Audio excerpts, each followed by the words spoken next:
Please subscribe.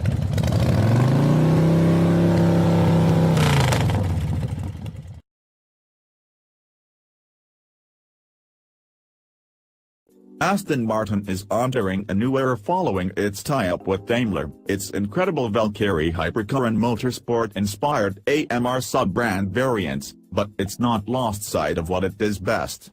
That is big GT cars and convertibles, and this Vanquish Volante is yet another model in a 104-year back catalogue of hits. Aston has honed this drop-top Vanquish S with engine, chassis and aerodynamic tweaks, so the 6.0-litre V12 now produces a massive 592 bhp, up from 565 bhp, thanks to a new, free-air breathing intake that helps improve throttle response. Many performance car manufacturers are turning to turbos. Aston's doing this itself on some models, but the British firm has kept its big displacement, normally aspirated V12 in the Vanquish, and the car is all the better for it. It bellows a rich tone on start-up, snarls through the mid-range and wails at the top end. With maximum power at 7,000 revolutions per minute and its 630 Nm torque peak delivered at 5,500 revolutions per minute, the engine loves to rev. It's so smooth for such a big unit, and with the roof down, the V12's chorus is addictive, so you keep the throttle pinned to access more of that noise and the exhilarating hit of acceleration. However, there are still great gobs of torque in the mid-range, so you can make progress less frenetically by surfing this wave of performance. Thanks to the recalibrated 8-speed automatic transmission, the Vanquish Volante will crack 0 to 62 miles per hour in 3.5 seconds.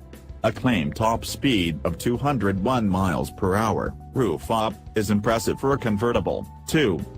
There is no doubt the Vanquish's performance matches the drama served up by its design, but when it comes to handling, this is more of a fast GT than an out-and-out open-top sports car.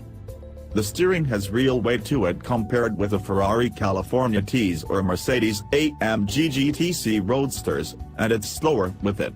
This means the Vanquish feels less alert than these rivals, or more relaxed, if you want to look at it that way. With the 3-layer fabric roof folded down, it's operated electrically, can work on the move and takes 14 seconds to do its stuff. Refinement is good.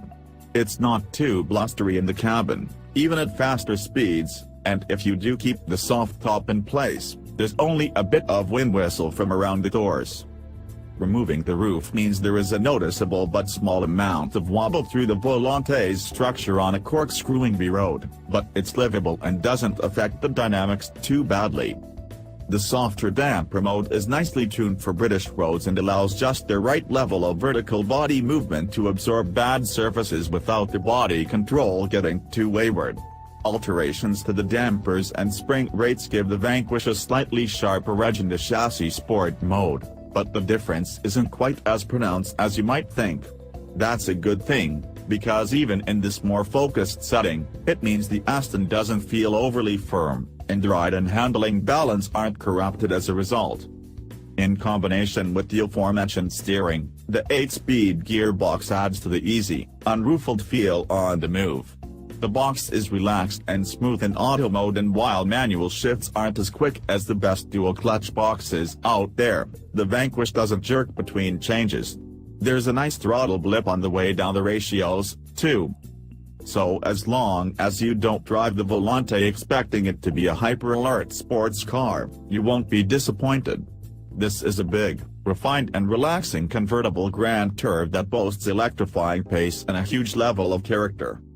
However, at 211,950 pounds there are a few flaws, most notably the infotainment system and its 6.5-inch screen. It gets Apple CarPlay, but the hardware resolution isn't that sharp and it lacks the usability of more modern systems. However, the Bang & Olufsen stereo is as good in pretty much any GT we've tested. Our car also featured Aston's 1,995 pounds chopped carbon fiber fascia on the center console, as well as carbon fiber bonnet vents and a carbon fiber grille, another 1,995 pounds apiece, to go with the carbon fiber aero package comprising a revised front splitter and bigger rear diffuser housing the quad exhausts. It was set off by the 2,995 pounds Club Sport White graphics pack on our test car, which had a hefty price tag with all of its options. But then, the Vanquish Volante is a special car that offers exactly what its customers will want. They're a rarefied group, but it's easy to see how they'll be attracted by the V12 engine, supple chassis and the 279-liter boot that's big enough to swallow a decent amount of luggage. This really is a brilliant convertible GT.